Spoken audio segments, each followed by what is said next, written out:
it's Rexanna with Garden of Herbs, and today I was going to make a glycerite for my granddaughter, and I thought I would just go ahead and shoot this video and bring you along for the journey. My granddaughter, she has,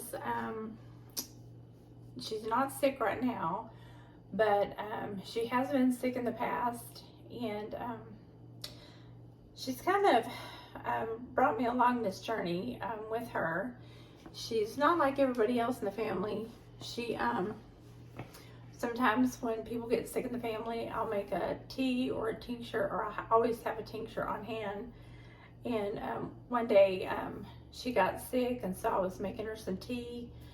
And I always think it's really unique when you have somebody in the family that's not like everybody else, because it gives you an opportunity to learn about that particular individual, and it helps you grow in your herbal journey.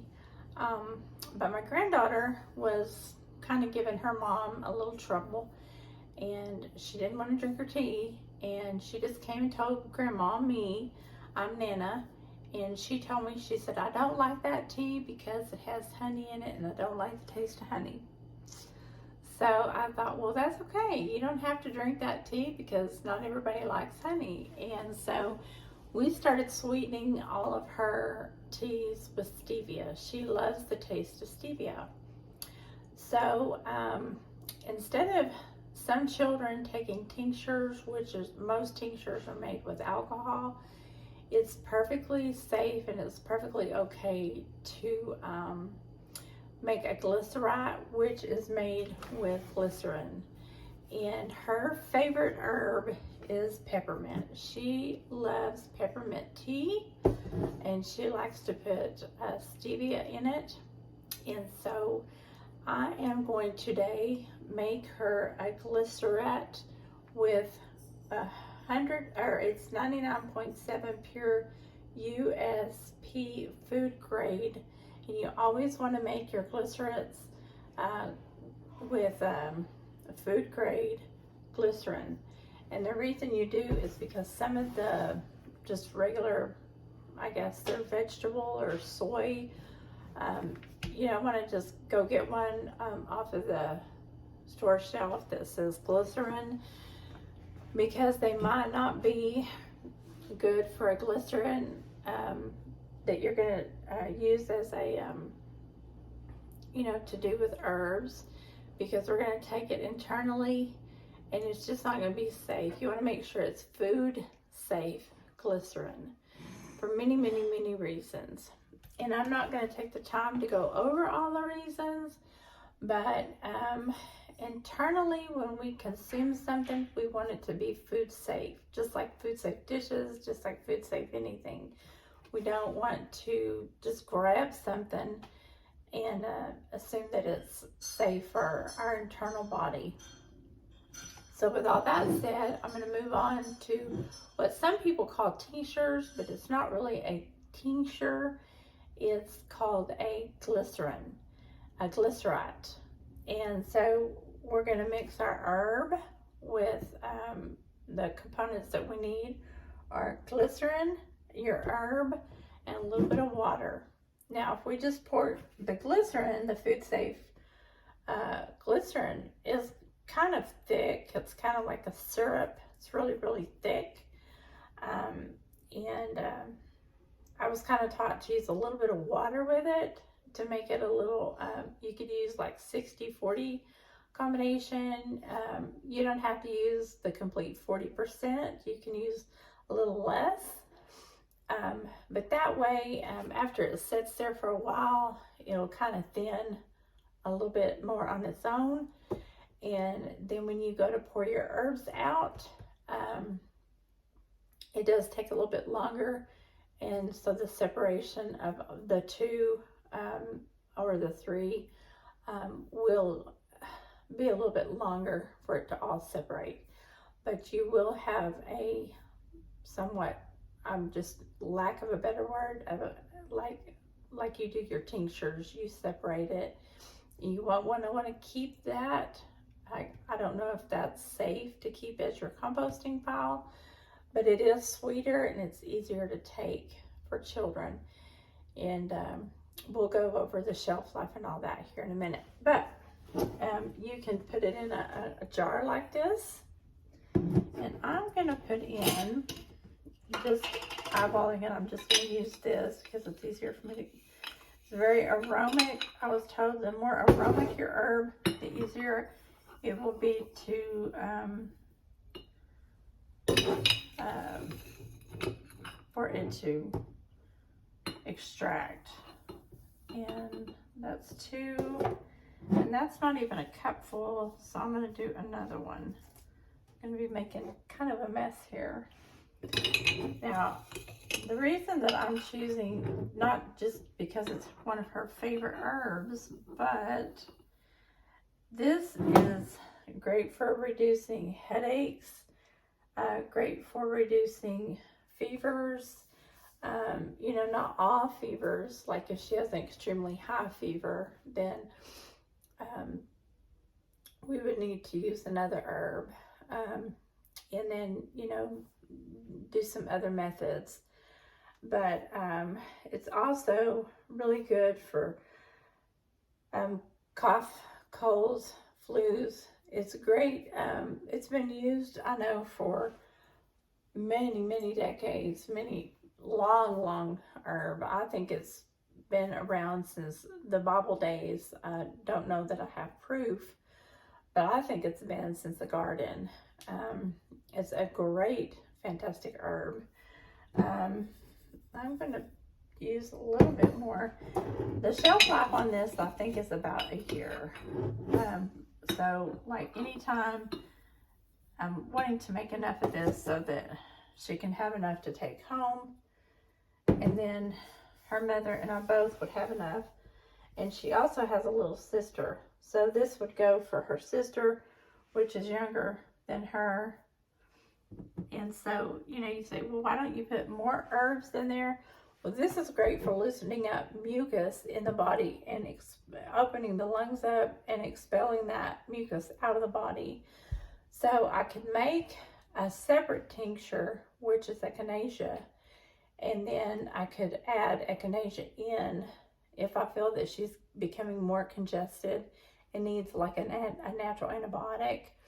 But this one right here alone, I can add a small amount to a jar and add separate glycerites and make one whole glycerite itself. That as I see that she has like other things, and I need to make a better remedy. But I'm starting off with just this one right here. So I'm going to go ahead and close that up right now because I think that's going to be enough. And then I'm going to pour what I think would be a good reasonable amount. And I'm going to pour my glycerite. That's about 3/4 of a cup. And that's about 200 milliliters, just shy. And then I'm going to pour some water, which would be not quite. You want to make sure you do no tap water, no chlorine. And so, and then I'm going to stir this up. Any clean instrument will do. And that way we're not going to get so thick that you're not even able to pour this out. And I didn't do like, I'm not exactly at 60 to 40. I'm probably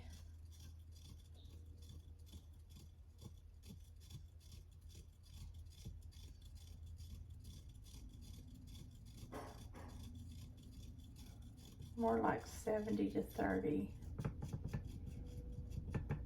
I'm stirring that up pretty good. And I'm gonna pour this in here. Water is a great extract.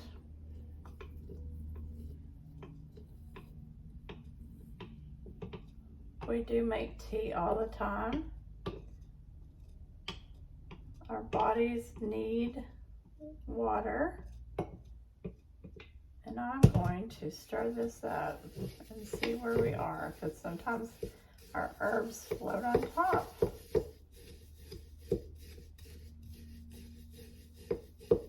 And I think I need some more.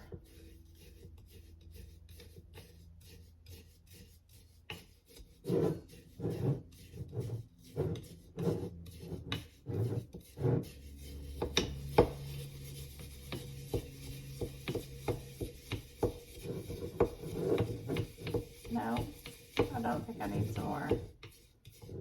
I think I'm actually just about right.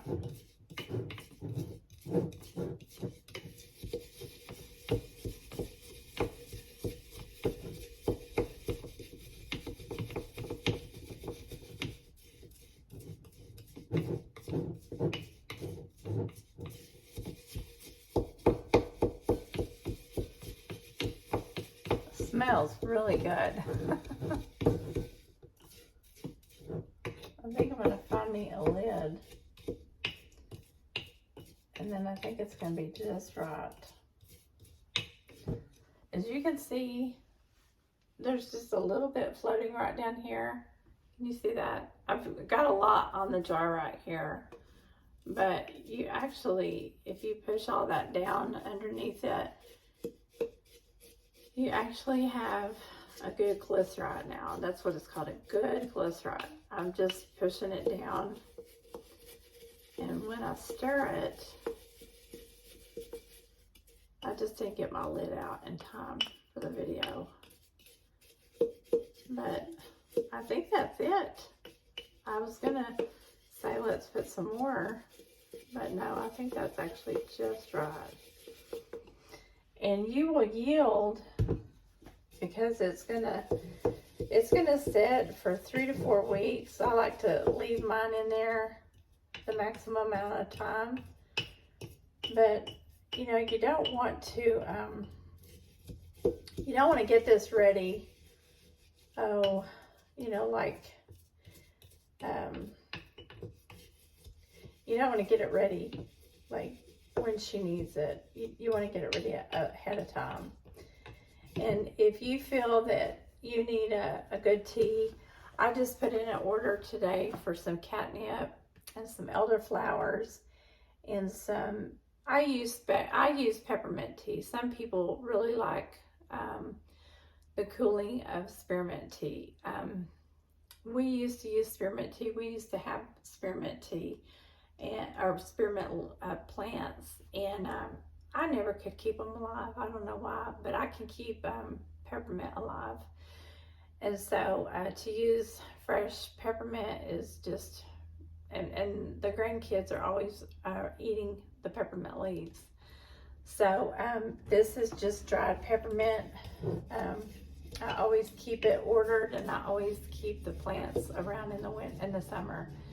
So anyway, I don't know, my grandkids just love it, and we love it in our tea. The stronger the better, I guess. But you can make them a tea, and if they're not feeling well, it will really help them bring down their fever. And if you think they're, you know, needing to take a cool bath, you can always give them a cool bath. I've always used vinegar in the bath to bring down their fevers. And you can always use herbs in a steam and open up their nasal passages, and just, you know, give them some apple cider vinegar with honey. And fire cider is really good. There's always a recipe for fire cider. I need to get that fire cider vinegar started, and it helps the immune system. Plenty of rest, plenty of water, and plenty of love. And this is Rexanna right now, and you just need to get a lid on it, label it, and I will probably let this go for 3 to 4 weeks, and then strain out the herbs and just have it ready. And kids love it because it's sweet. It's naturally sweet. It's naturally good, and you can give it to a child as young as 4 and 5 years old. I'm sure you can give it to a kid younger than that, but that's up to you. But anyway, yeah, you can give it to them a couple of times a day, 3 times a day if necessary. 1 little droplet full, 30 drops in each droplet, and yeah, twice a day to start out if they're getting better. Anyway, this is Rexanna with Garden of Herbs. I hope you enjoyed this video. I hope you like this video. I hope you comment on this video. I hope you subscribe to the channel. And that's all for now. Y'all have a great day, and I'll see you in the next video. Bye-bye.